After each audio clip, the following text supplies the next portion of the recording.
नमस्ते बच्चों, my self Jaiswal sir. हम पढ़ रहे हैं class 10 science chapter metals and non metals. Now last class में हमने एक क्वेश्चन पिकअप किया था in text question page number 46 question number 3। तो इसमें 4 डिफरेंट मेटल्स हैं जो अलग अलग सॉल्ट से रिएक्ट करते हैं। तो हम यहाँ देख रहे हैं कि जो FeSO4 को डिस्प्लेस कर देगा वो उससे ऊपर में मेटल होगा। The metal above Fe only can displace Fe, so that metal will be zinc.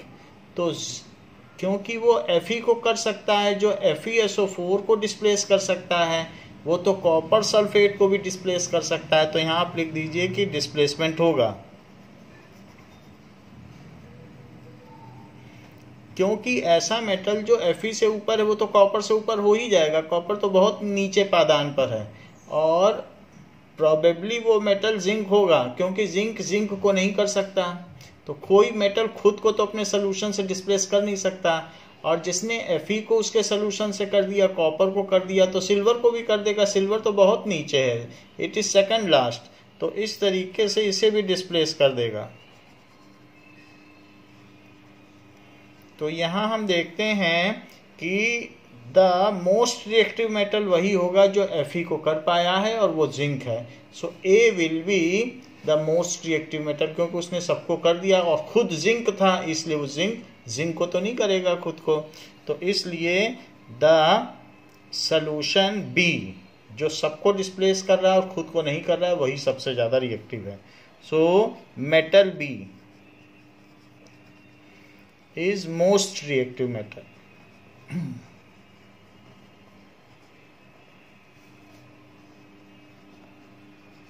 As it displaces Fe from its solution, तो इसलिए ये most reactive metal हुआ। तो now as it displaces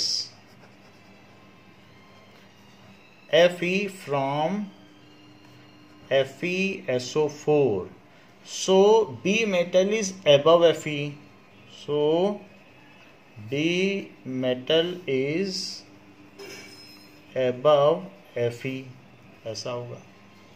Now second question पूछा गया है, what would you observe when metal B is added to a solution of copper sulfate? So second है, what would you observe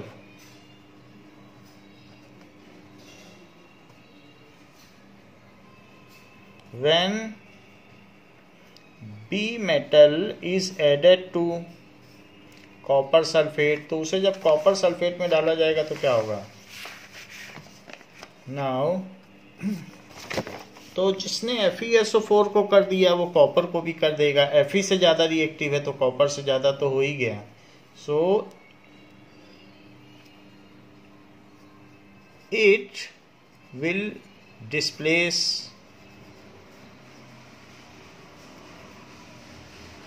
copper from copper sulphate, वो displace कर देगा। तो हमने लिख दिया है कि ये डिस्प्लेस कर देगा, यहाँ डिस्प्लेसमेंट लिखा है। थर्ड क्वेश्चन पूछा जा रहा है कि arrange the metal A, B, C and in order of decreasing reactivity. So third question में इनका अरेंजमेंट करना है। तो अब जरा हम देख लें कि B तो सबसे रिएक्टिव है क्योंकि वो सबको डिस्प्लेस कर रहा है। B एक तरीके से जिंक है क्योंकि वो खुद को नहीं कर रहा है। तो B सबसे रिएक्टिव है। अब उससे कम रिएक्टिव कौन है? जो आयरन को ना करे और कॉपर को कर दे, ऐसा। और जिसने कॉपर को कर दिया फिर उसके लिए सिल्वर तो कोई बड़ी बात नहीं है, क्योंकि जो कॉपर से ऊपर है वो तो सिल्वर के ऊपर हो ही गया। सो इसलिए इसको भी वो डिस्प्लेस कर देगा। और आयरन को नहीं कर पाया तो भला जिंक को क्या कर पाएगा? तो इसलिए इस केस में आयरन को तो करेगा, तब तो जिंक का सवाल उठता है। तो आयरन से ऊपर हो फिर जिंक से भी ऊपर हो, तो इसका मतलब है ए सिर्फ 2 को डिस्प्लेस कर पाया, तो कॉपर को कर पाया, तो इसलिए ए हो गया। फिर अब हम देखें सी ने सिल्वर को कर दिया, जरूर ये कॉपर सल्फेट होगा, तभी उसने सिल्वर को किया, और खुद को भी नहीं कर पाया और अपने ऊपर वाले को तो किसी को कर ही नहीं सकता है, तो सिल्वर से ऊपर था इसलिए सिल्वर को कर दिया।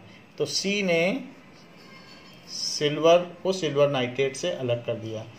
और डी जो खुद सिल्वर है, तो भला सिल्वर नाइट्रेट से सिल्वर को कैसे अलग करे, तो कोई रिएक्शन ही नहीं होगी, सिल्वर नाइट्रेट में सिल्वर डाल दो। और जो सिल्वर नाइट्रेट से सिल्वर नहीं हटा पाया तो बाकी से तो किसी को नहीं हटा पाएगा, क्योंकि सब उससे ऊपर हैं, तो इसलिए डी इज लीस्ट रिएक्टिव। तो ये रिएक्टिविटी की सीरीज हो गई, रिएक्टिविटी तो इस ऑर्डर में इंक्रीज कर रही है। Now next question is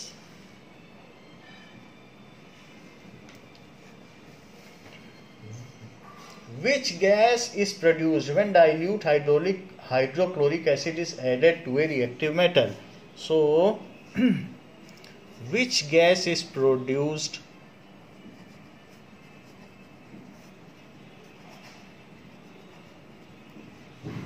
when dilute HCl is added to metal? किसी मेटल में अगर ऐड किया जाए, write the chemical reaction with iron with H2SO4 to active metal में अगर हम इसे ऐड कर दें तो कौन सी गैस निकलेगी, and write the reaction of iron with H2SO4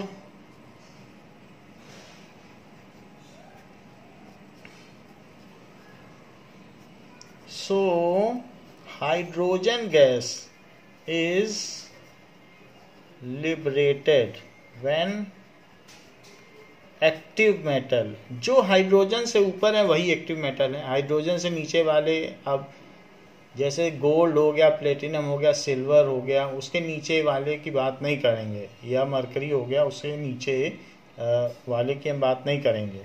so hydrogen is liberated when active metal reacts with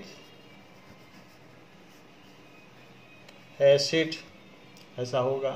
So metal plus acid gives salt plus metal plus acid gives salt plus H2, ऐसे होगा। Now reaction of Fe plus H2SO4, तो क्या होगा, FeSO4 plus H2, ये होगा। सो FeSO4 plus H2 ये reaction होगी और हाइड्रोजन लिबरेट होगी, जैसा हमने यहाँ पर ऊपर बताया, because Fe is above hydrogen so it will liberate, तो +2 वाला Fe बनाएगा, FeSO4 बना देगा। तो इसका नाम आपको लिखना पड़ेगा, दैट इज फेरस सल्फेट। अगर ऐसे ना लिखना चाहें तो आयरन 2 सल्फेट भी लिख सकते हैं, क्योंकि 2 की वैलेंसी है सल्फेट, और ये लाइट ग्रीन सॉल्ट होगा।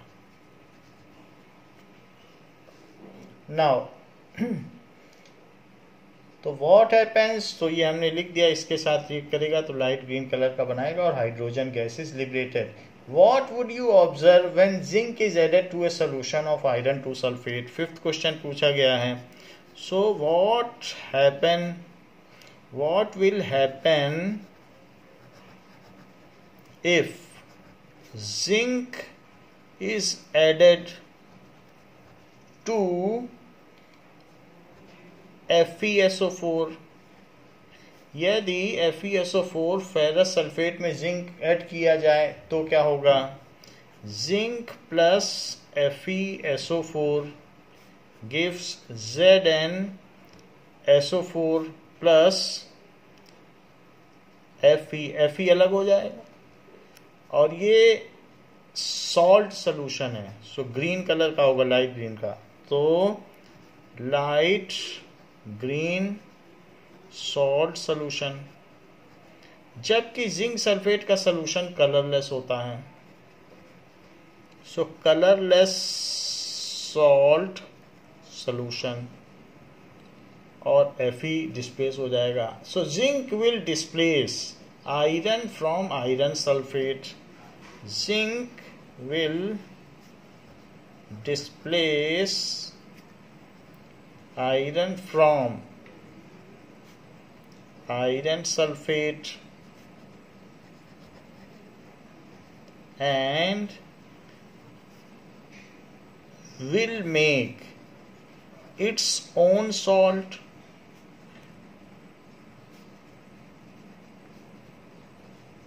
अपना खुद का सॉल्ट सोल्यूशन बना देगा. The color of solution changes from light green to colorless. The solution changes from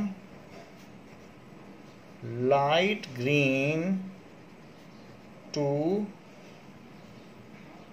colorless. ऐसा होगा. तो ये बात हमने देख ली. अब हम ये देखेंगे how do metals and non metals react. How do metals and non metals react. ये कैसे रिएक्ट करते हैं? तो उसके लिए हमें फर्स्ट 20 मेटल के बारे में जानना चाहिए. That is He, Liebe-Backnopf, Nina Mag-Alsey,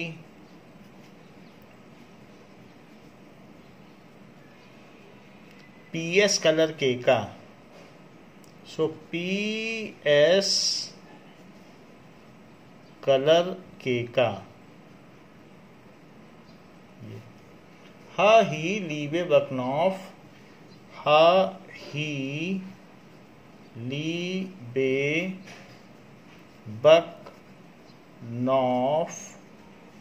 Nina Mag-Alsey, PS color K का. So He, Liebe, beryllium, Backnopf, नीना Mag-Alsey, PS कलर के का. सो ये इसकी निमोनिक्स है जो लिंगुअल है. जैसा लिखा है वैसा ही करना. अब हम देखें इसमें किस तरीके का इनका अरेंजमेंट होगा. ही, फिर Liebe-Backnopf,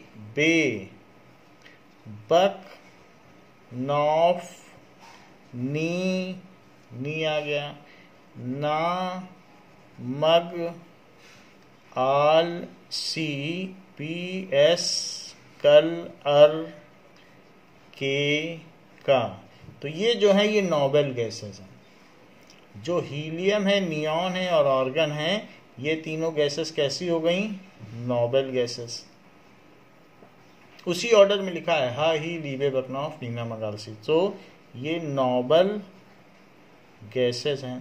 तो अब जो भी इसके पास में होगा वो अपने आसपास के नोबल गैस का स्ट्रक्चर पाना चाहेगा. जैसे यहाँ देख लीजिए, हीलियम एक नोबल गैस है, नियॉन एक नोबल है और साथ में आर्गन एक नोबल है. तो ये इसके पास है, ये इसके पास, ये सब हीलियम का पाना चाहेंगे. NOF ये सोडियम का पाना चाहेगा. ये सब इसका पाना चाहेंगे. ऐसे ही आर्गन के बाद वाले भी आर्गन का पाना चाहेंगे और आर्गन के आसपास वाले पहले वाले भी आर्गन का स्ट्रक्चर पाना चाहेंगे. तो हम यहाँ देखेंगे कि जो नोबल गैसेज हैं उनके स्ट्रक्चर क्या होते हैं और बाकी के क्या स्ट्रक्चर होंगे. तो इस तरीके से ये हम देख लेंगे कि हीलियम, नियॉन और आर्गन 2, 10, 18. सो इसका 2 का कन्फिग्रेशन है, इसका 2, 8 का कन्फिग्रेशन है और इसका 2, 8, 8 का कन्फिग्रेशन. और मेटल क्या हुए? तो ये तो हमने आपको बता दी noble gases. So these are noble gases. अब मेटल्स, तो इसका चार्ट आपकी बुक में दिया हुआ है पेज 27 में। तो सोडियम का 281, तो जो भी यहाँ पर हमने आपको बताया है इसका एटॉमिक नंबर सीरियली है। आप इनका एटॉमिक नंबर भी लिख सकते हैं, 1 2 3 4 5 6 7 8 9 10, इतने ही इलेक्ट्रॉन भी इनमें होंगे। 11 12 13 14 15 16 17 18 19 20, तो कन्फिग्रेशन बनाने में आसानी होगी, तो ऐसे हमने लिख दिया। तो सोडियम का 11 है। सोडियम अगर 11 है तो अब वो क्या करेगा, उसके लिए क्या आसान है, वो नियॉन बन जाए तो आसान है, इसलिए सोडियम 1 इलेक्ट्रॉन छोड़ देगा। इसलिए सोडियम Na+ बन जाएगा और 1 इलेक्ट्रॉन छोड़ देगा और 281 से 28 बन जाएगा। So this is configuration of neon, configuration of neon ऐसे बना देगा। ऐसे Mg है, तो Mg का क्या है 282, वो क्या करेगा Mg, वो Mg2+ बना लेगा, अपने 2 इलेक्ट्रॉन छोड़ देगा। 2 electron will be released by it और वो 28 बना देगा, जबकि यहाँ 282 था। And it will also attain the configuration of neon. Mg ने भी यही किया। अब एल्यूमिनियम क्या करेगा, एल्यूमिनियम के पास तो 13 है, ये करेगा Al में से जो 283 है ये 3 इलेक्ट्रॉन छोड़ देगा और 28, और ये भी it will obtain the structure of neon. तो इसलिए जो आसपास हैं, जो 10 के आसपास हैं, वो 11 12 13 है, वो सब इसको पाना चाहेंगे। अब देखिए जो 18 के आसपास हैं वो कौन कौन से हैं, 19 हो सकता है, 20 हो सकता है, ये चीज़ है। तो 19 का मतलब है 2881 और 2882, वो सभी 18 पाना चाहेंगे। तो पोटेशियम क्या करेगा,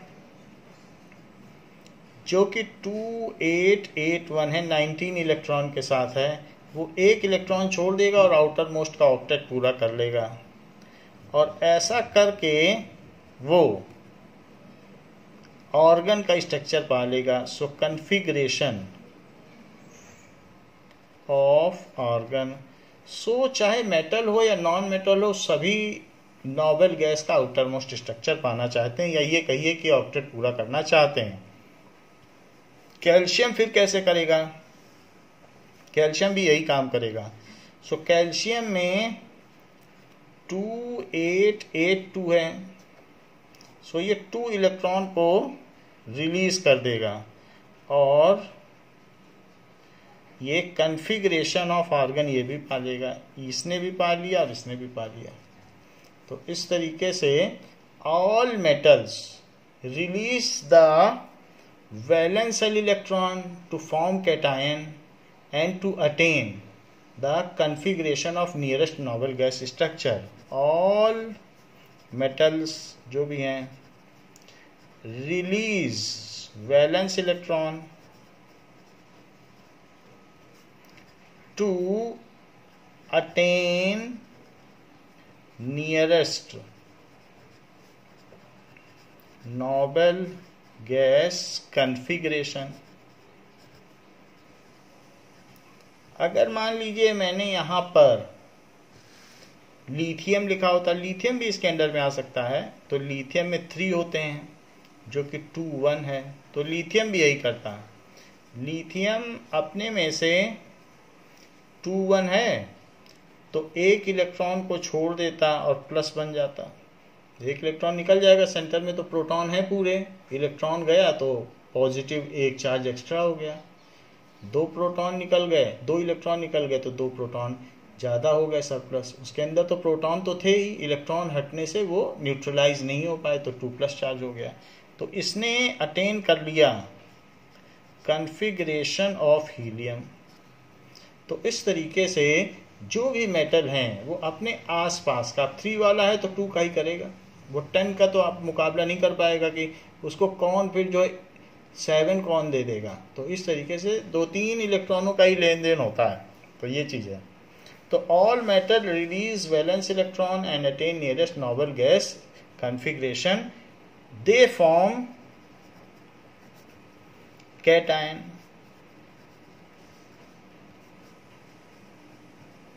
So called electropositive in nature,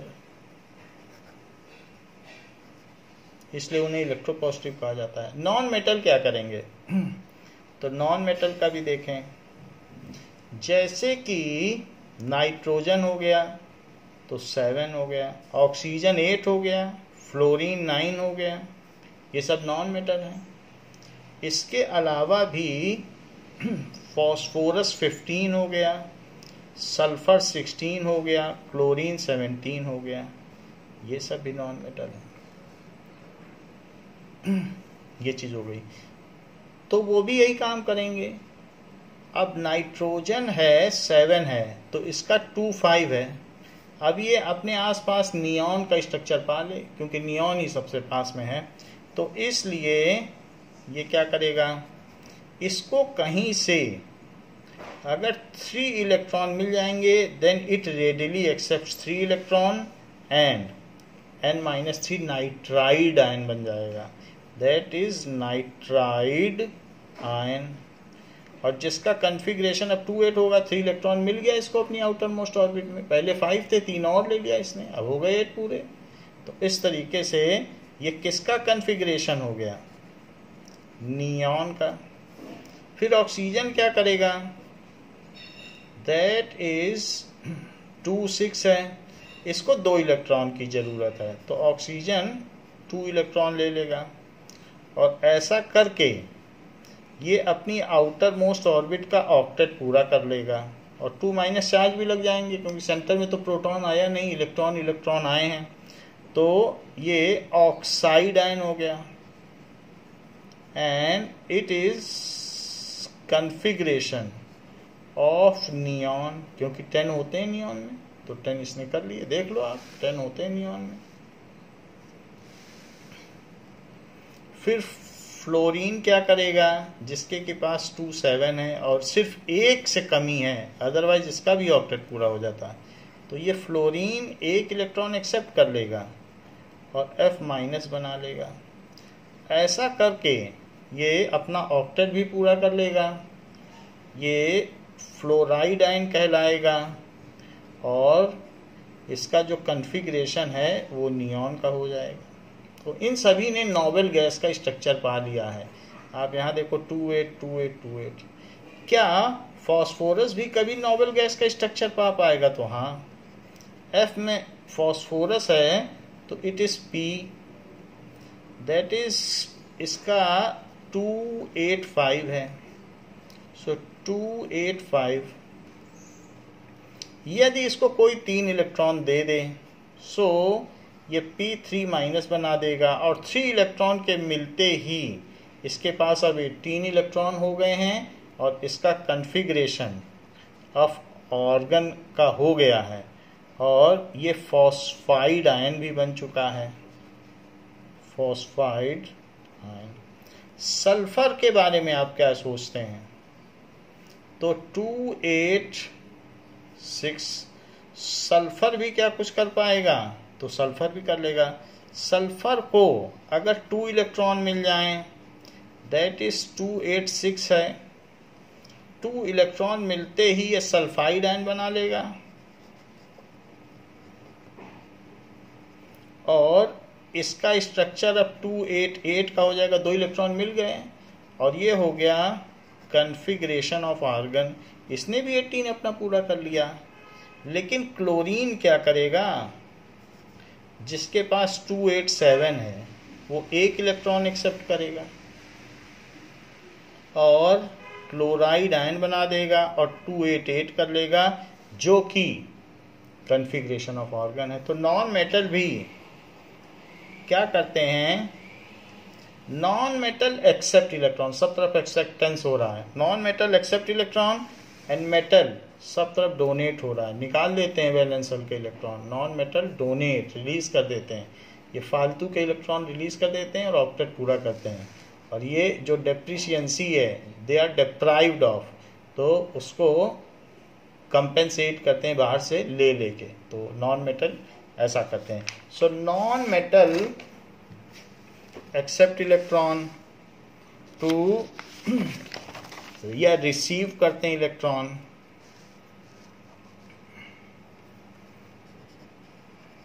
non metal receive accept gain electron to complete octet, कुछ डुप्लेट भी पूरा करते हैं, and attain configuration of nearest noble gases, configuration of nearest noble gas, ऐसा करते हैं। By doing so they form anion, by doing so they form anion, anion को negative ion कहते हैं। So they are electronegative in nature, they are electronegative, वे विद्युत ऋणात्मक होते हैं in nature.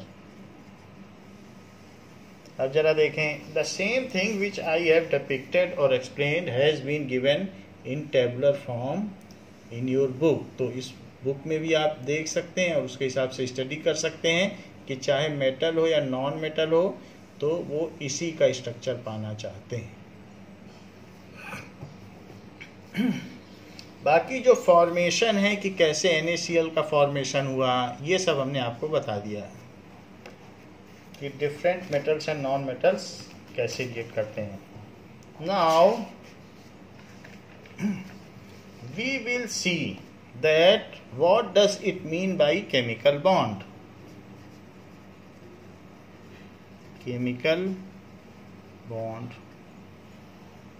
When atoms of two similar or dissimilar elements, when various atoms, two or more, दो या दो से ज्यादा हों,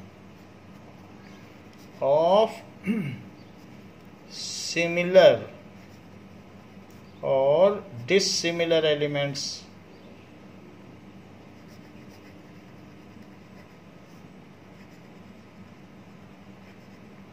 ये है फॉर्म बॉन्ड, उनके बीच में क्या हो कि फॉर्म बॉन्ड या chemically combine in a definite ratio, chemically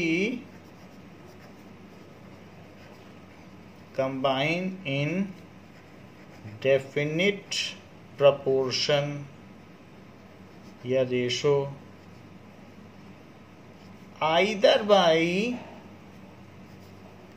transfer of electron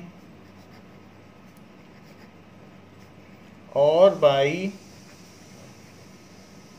sharing of electron, then chemical bonds are formed, chemical bonds are formed.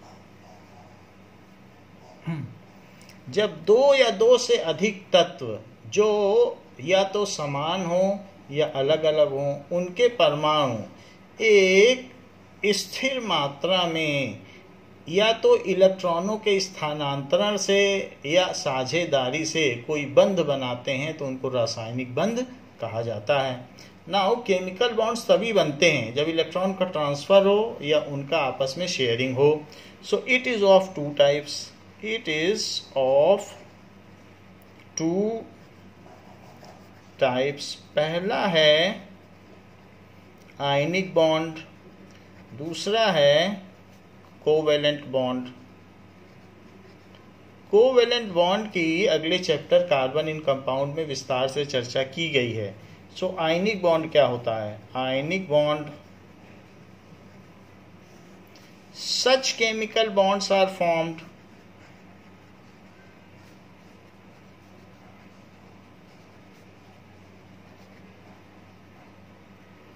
between metals and non-metals, metals and non-metals के बीच में ऐसे bond बनते हैं by transfer of electron, transfer of electron, तो उसको ionic bond कहेंगे। Transfer हो, जैसे सोडियम ने अपना आउटर मोस्ट इलेक्ट्रॉन क्लोरीन को दे दिया। क्लोरीन के आउटर मोस्ट में 7 थे, क्योंकि ये 287 है और ये 281 है। इसके पास एक फालतू है और उसके पास एक की कमी है, तो इसने बोला कि आप मेरा एक ले लो, मेरा भी ऑक्टेट पूरा हो जाए, आपका भी। तो ये Na+ हो गया, क्योंकि इलेक्ट्रॉन निकलते ही सेंटर में एक प्रोटॉन एक्स्ट्रा है तो वो प्लस चार्ज आ गया। और क्लोरीन के पास अब पूरे इलेक्ट्रॉन हो गए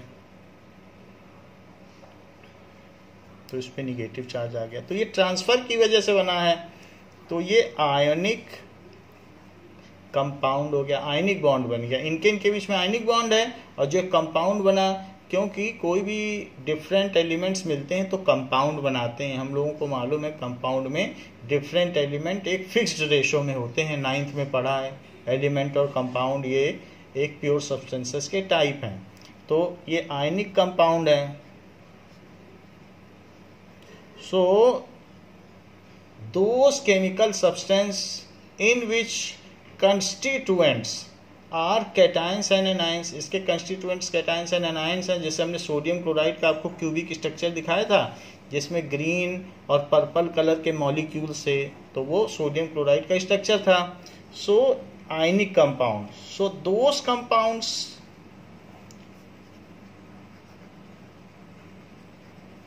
in which constituent particles are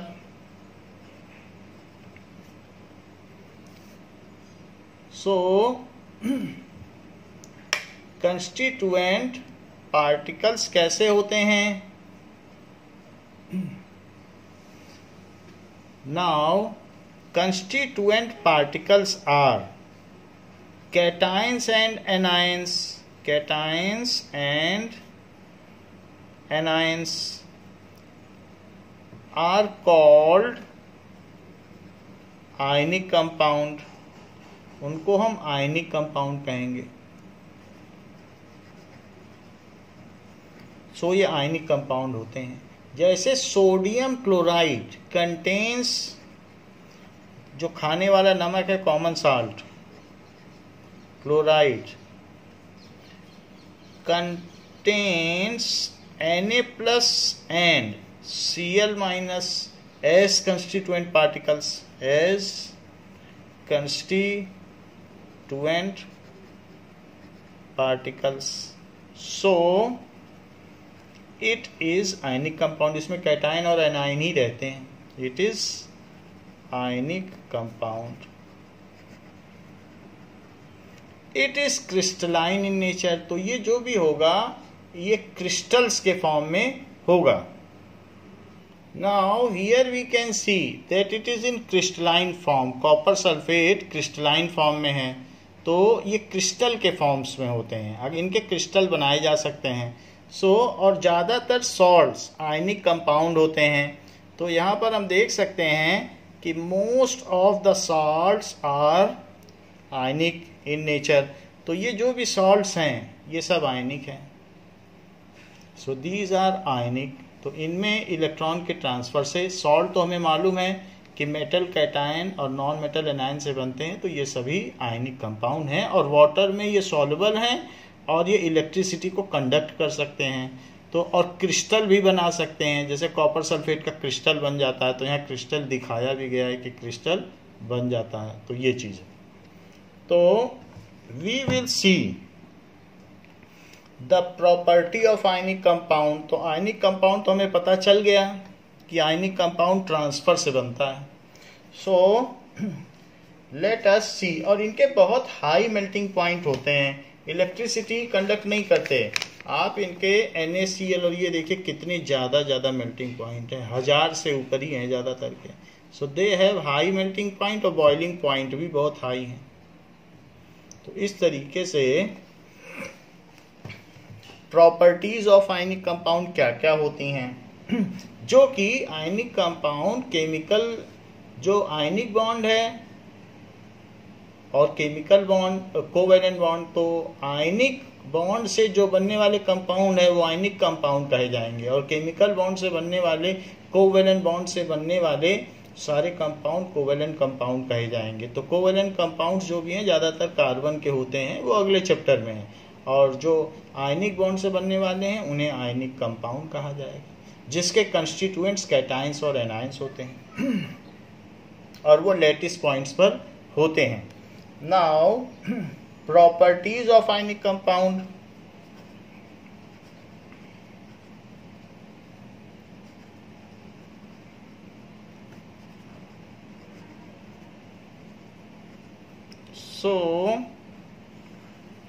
कई चीजें हमें इसके बारे में पता हैं, फिर भी उनकी लिस्टिंग कर लेते हैं। Ionic compounds are solid and hard. Ionic compounds क्योंकि क्रिस्टल बनाते हैं, जैसे सोडियम क्लोराइड खड़ा नमक का crystal. So ionic compounds are solid and इनके बीच में इलेक्ट्रोस्टैटिक फोर्स ऑफ अट्रैक्शन होगा, तो ये बहुत हार्ड होंगे। इलेक्ट्रोस्टैटिक फोर्स बहुत ज़्यादा हाई अमाउंट का फोर्स है। एंड हार्ड, ऐसा क्यों? Because of strong force of attraction between positive and negative ions.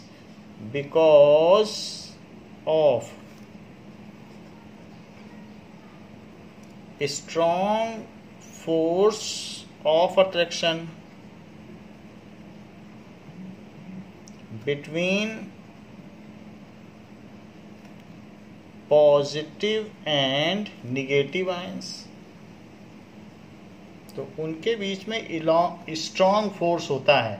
And these are generally brittle, these are, इसमें फ्री इलेक्ट्रॉन नहीं होते हैं। दीज आर, क्योंकि एक ने दे दिया इलेक्ट्रॉन दूसरे ने ले लिया, तो इलेक्ट्रॉन फ्लोट नहीं कर रहे हैं। These are generally brittle and break into pieces if hammered, and break into pieces if hammered।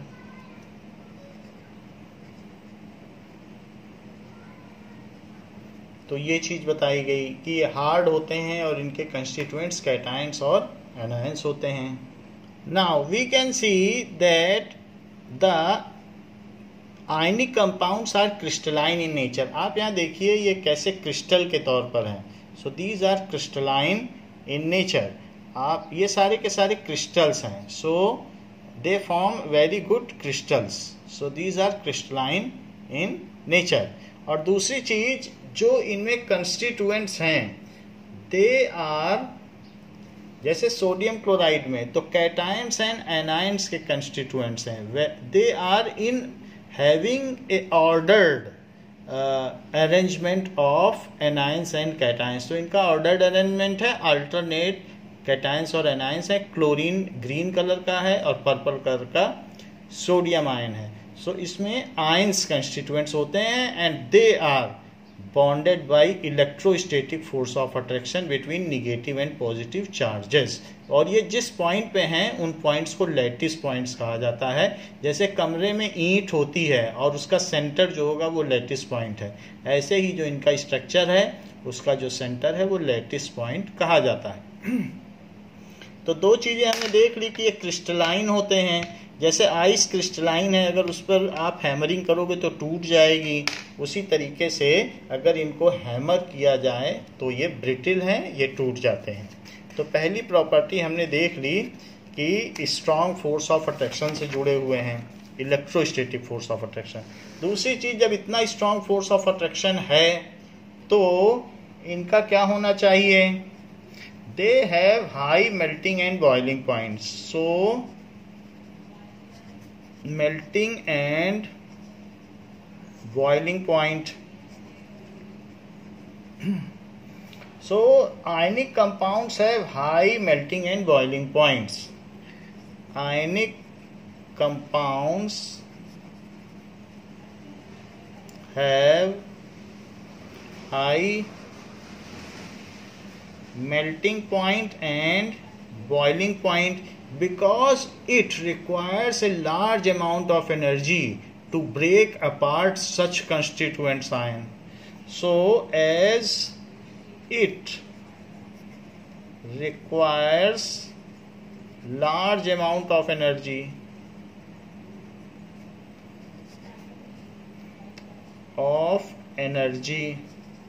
to break ionic bond या इलेक्ट्रोस्टैटिक फोर्स ऑफ अट्रैक्शन, जो उनके बीच में अट्रैक्शन है, तो ये है इलेक्ट्रोस्टैटिक फोर्स ऑफ अट्रैक्शन।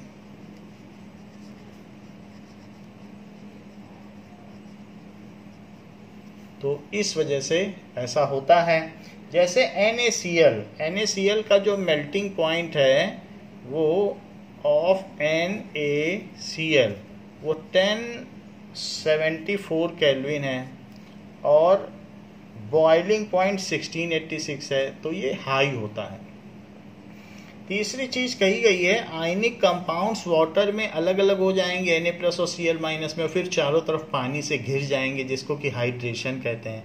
तो सारे आयनिक कंपाउंड सॉल्ट्स हैं और वो सारे के सारे पानी में डिजॉल्व हो जाते हैं और इलेक्ट्रोलाइट हैं, इलेक्ट्रिसिटी कंडक्ट करते हैं। ऐसे अगर सोचोगे कि सोडियम क्लोराइड का क्रिस्टल इलेक्ट्रिसिटी कंडक्ट कर दे तो नहीं करेगा, क्योंकि उसमें फ्री इलेक्ट्रॉन नहीं है। जो सोडियम ने इलेक्ट्रॉन दिया उस पर क्लोरीन ने कब्जा कर लिया, सो क्लोरीन ने ले लिया, फ्री इलेक्ट्रॉन तो कहीं है नहीं। तो in solid state they do not conduct electricity, however in molten state or water soluble state they conduct electricity. So solubility,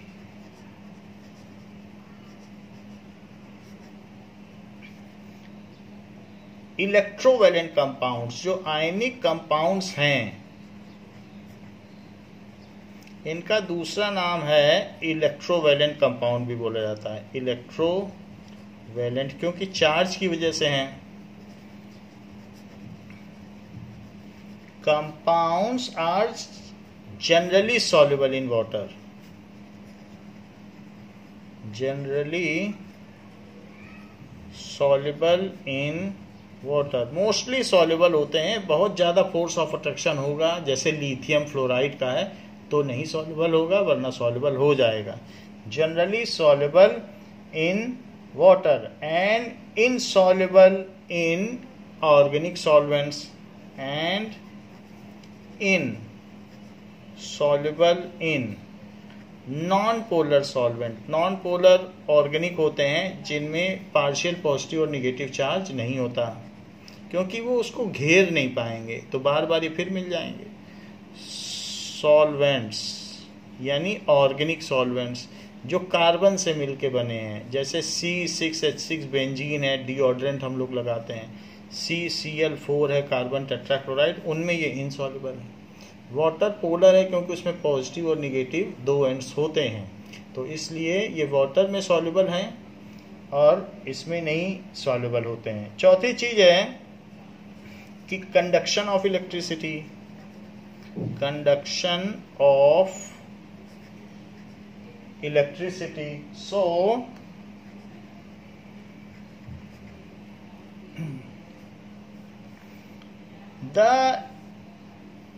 in solid state solid state, they do not conduct electricity. They do not conduct electricity. क्योंकि Na+ और Cl- अपने अपने lattice points में हैं और कोई free electron है नहीं. सोडियम ने जो दिया वो क्लोरीन ने ले लिया, तो इलेक्ट्रिसिटी कौन कंडक्ट करेगा? कोई कैरियर तो है नहीं चार्ज को मूव कराने वाला. तो इसलिए सॉलिड स्टेट में तो क्रिस्टल है, वहां तो ये कंडक्ट नहीं करेंगे. While in molten state, in molten state और एक्वियस स्टेट, पानी में घोल दिया जाए, सो एक्वियस फॉर्म में अगर हों, they conduct, they act as charge carrier. क्योंकि अगर सोडियम क्लोराइड को पिघला दो तो हमने देख लिया 1074 पे इसको मेल्ट कर सकते हैं, तो जब ये मेल्ट हो जाएगा तब फिर कोई दिक्कत नहीं है. सो Na+ और Cl- फिर फ्री हो जाएंगे. आपने इतनी एनर्जी दे दी है कि ये मेल्ट हो गया है. और फिर इस एंड पर अगर आप प्लस लगा दें और इस एंड पर माइनस लगा दें तो इनमें एक इलेक्ट्रिसिटी कंडक्ट हो जाएगी. ये सर्किट पूरा हो जाएगा. क्योंकि ऐसा करने से सारे Cl इधर चलने लगेंगे और सारे Na इधर चलने लगेंगे. So act as charge carrier and conduct electricity, conduct electricity. तो मोल्टन स्टेट में अगर आपने इसको रख दिया 1074 केल्विन पर तो ऐसा ही करेंगे. या ब्राइन सोल्यूशन ले लो, वाटर में सोडियम क्लोराइड का ब्राइन सोल्यूशन ले लो तो भी ये बात होगी कि Na+ है और Cl-. हाँ, ये चारों ओर जरूर घिरा होगा वाटर मॉलिक्यूल से क्योंकि हाइड्रेटेड है. फिर भी चूंकि इसके पास चार्ज है तो ये इलेक्ट्रिसिटी कंडक्ट कर सकता है. तो ऐसे केस में भी इलेक्ट्रिसिटी कंडक्ट करेगा. अगर आपने ब्राइन सोल्यूशन लिया है दैट इज वाटर में तो ये टूट जाएगा और इलेक्ट्रिसिटी कंडक्ट करेगा. कंडक्ट इलेक्ट्रिसिटी, ये भी बात है. So these are the various properties of ionic compound. Now what is covalent bond? अब हम दूसरा देखें. हमने देखा था कि केमिकल बॉन्ड दो तरीके के हैं, एक आयनिक बॉन्ड, दूसरा covalent bond. The bond formed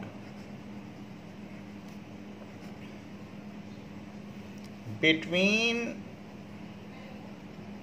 similar atoms or dissimilar atoms, between similar atoms or dissimilar atoms by equal sharing of electron, by equal number of sharing of electron, sharing of electron by combining atom. जो combine कर रहे हैं उसको कहेंगे covalent bond. तो उसे covalent bond कहेंगे. जैसे कि H के पास एक है और दूसरे H के पास भी एक है तो ये दोनों पास में आ जाएंगे, कहेंगे तुम्हारा वाला हम यूज कर लें, हमारा वाला तुम यूज कर लो और दोनों के पास दो दो हो जाए. ऑक्सीजन के पास 6 है तो 2 इलेक्ट्रॉन ये इधर रखेगा, दूसरा भी 2 इधर रखेगा, कहेगा 2 मैंने सामने रख दिए, 2 तुम सामने रख दो. और अब ऐसा करते हैं, मैं तुम्हारा 2 यूज कर लूं और तुम मेरा 2 यूज कर लो, तो ऐसा कर लेंगे. लेकिन चूंकि 2 यूज हुए हैं तो इनमें अब डबल बॉन्ड बोला जाएगा. और जिसमें एक का यूज होता है तो बोथ कंट्रीब्यूट 1 इलेक्ट्रॉन तो उसको कहेंगे single covalent bond. And if each combining atom contributes 2 electron तो डबल कोवेलेंट बॉन्ड. तो it is single covalent bond.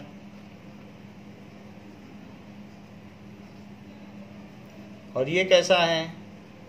Double covalent bond. इसी तरीके से नाइट्रोजन और नाइट्रोजन, तो नाइट्रोजन में 5 होते हैं, यहाँ भी 5 हैं। तो अब इसे तो 8 पूरा करना है, तो इसने 3 सामने रख दिए, जितने की कमी है उतने सामने रखेगा। 5 हैं, 3 चाहिए तो 8 हो जाए, तो इसने 3 सामने रख दिए, बोले मैंने 3 रख दिए, अब तुम भी अपने 3 रखो और मैं तुम्हारे 3 यूज़ करता हूँ, तुम मेरे 3 यूज़ कर लो। तो दोनों सर्कल में 8 इलेक्ट्रॉन हो गए। अब चूंकि कंबाइनिंग एटम ने 3 इलेक्ट्रॉन दिए हैं, तो इस तरीके से इनमें ट्रिपल बॉन्ड बन गया, तो इसलिए इसको कहेंगे triple covalent bond, triple covalent bond. इसके पहले हमने मीथेन का देख लिया था और HCl का देख लिया था, तो उनमें भी ऐसी ही साझेदारी है। तो डिसिमिलर भी कर सकते हैं, जैसे CH4 का हमने देख लिया था और HCl का भी देख लिया था। तो कोवेलेंट बॉन्ड से so and such compounds are known as covalent compounds. ये तो खैर एलिमेंट है, ये कंपाउंड नहीं है। जब तक 2 डिफरेंट एलिमेंट न मिलें तब तक कंपाउंड नहीं बनता है, तो ये एलिमेंटल फॉर्म है। अब ऐसे ही अगर हम देखें तो CCH4 में देखें तो क्या होगा, फिर कंपाउंड बन जाएगा, क्योंकि 2 डिफरेंट एलिमेंट तो कम से कम होने चाहिए कंपाउंड बनाने के लिए। तो C के आउटर मोस्ट में 4 होते हैं, क्योंकि C में 6 हैं, तो 2 4 इसका कन्फिग्रेशन है। यदि H इसके पास आ जाए तो H के पास तो एक ही इलेक्ट्रॉन है, तो H ने इसका एक ले लिया और फिर जितना ये लेगा H, कार्बन भी उतना ही लेगा, फिर कार्बन भी इनका एक एक ले लेगा। तो इसने 4 लोगों से 1 to 1 की शेयरिंग की है, तो इसलिए इसने 4 सिंगल बॉन्ड बनाए, ये 4 सिंगल बॉन्ड। अब चूंकि इसमें 2 एलिमेंट इन्वॉल्व है फिक्स्ड रेशो में, तो इसलिए इसे कहेंगे कंपाउंड। अब ये कंपाउंड हुआ, 2 टाइप के एटम तो होने ही चाहिए कंपाउंड, तो इसलिए मीथेन एक कंपाउंड है ऐसे। सो वी हैव सीन, हमने यहाँ देख लिया कि किस तरीके से आयनिक बॉन्ड्स होते हैं और ये इनका प्रॉपर्टी क्या है। नाउ ये देखिए कि जो आयनिक सॉल्ट्स होते हैं उसमें जो फ्लेम होता है, फ्लेम का कलर होता है, तो फ्लेम टेस्ट ये देते हैं। तो फ्लेम टेस्ट किसकी वजह से होता है, मेटल कैटायन की वजह से अलग अलग रंग आते हैं। और अगर जो आयनिक कंपाउंड्स हैं इसका वाटर में सॉल्यूशन बना दो तो बल्ब जल जाता है, इसका मतलब है दे आर गुड इलेक्ट्रोलाइट। इसको हमने कहीं लिखा नहीं है प्रॉपर्टी में, लेकिन आप लिख लें ionic compounds are good electrolyte, ये प्रॉपर्टी है because they conduct electricity. So ये नोट में या 5th पॉइंट में लिख लीजिएगा, ionic compounds are electrolyte in nature as they conduct electricity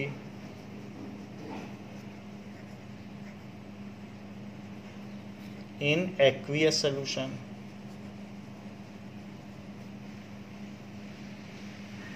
तो इसलिए ये इलेक्ट्रोलाइट भी कहलाते हैं। नेक्स्ट चीज हम देखेंगे कि in text questions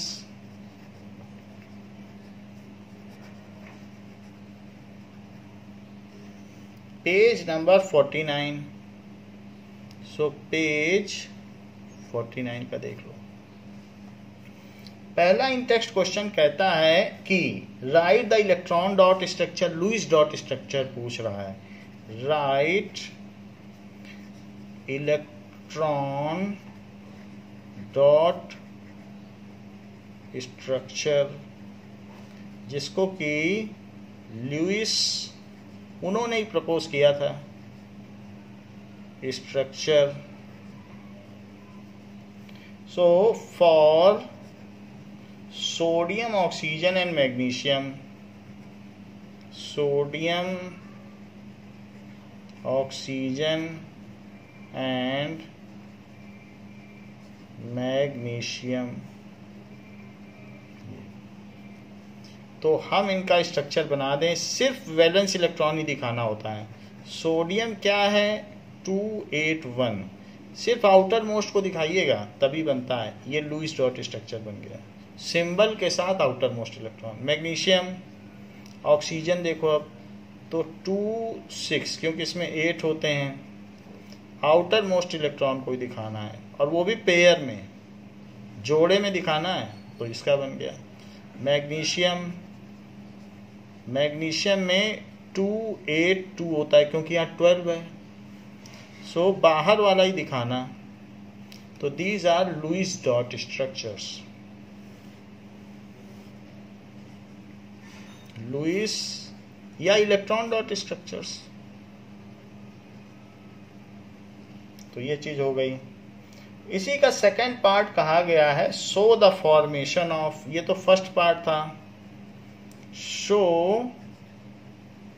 the formation of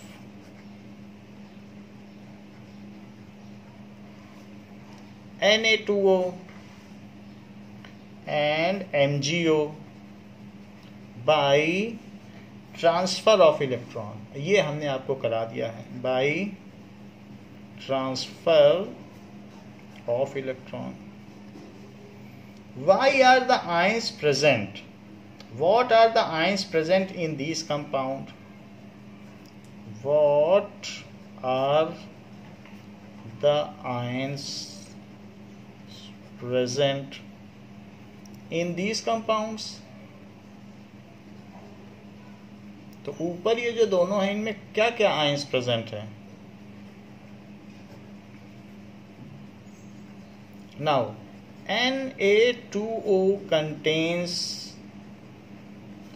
Na plus and O2 minus ions, and MgO contains Mg2 plus and O2 minus ions। तो ये इसका आंसर हुआ कि इनमें क्या क्या आयंस हैं। फिर बात पूछी गई है why do ionic compounds have high melting point. Why do ionic compounds have high melting point? So in ionic compounds,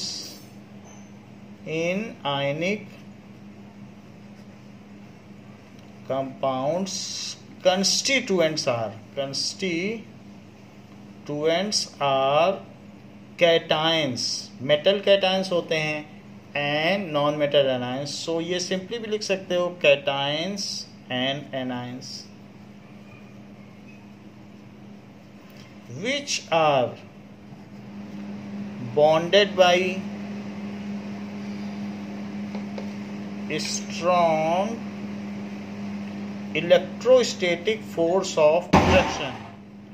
electrostatic force of attraction, so they are bound by strong electrostatic force of attraction। so large amount of force is required to break such bond, hence large amount of force is required to break such bonds, क्योंकि strong है such bonds, so they have high melting point। so they have high melting point, इसलिए उनमें high melting point होता है। तो इस तरीके से हमने देखा कि आयनिक कंपाउंड का क्या नेचर होता है। तो अगले क्लास में हम लोग एक्सरसाइज के इससे कंसर्न कुछ क्वेश्चंस करेंगे और मेटल का हम प्योरिफिकेशन और एक्सट्रैक्शन कैसे कर सकते हैं ये भी देखेंगे। इस क्लास के लिए बच्चों इतना ही। Thank you.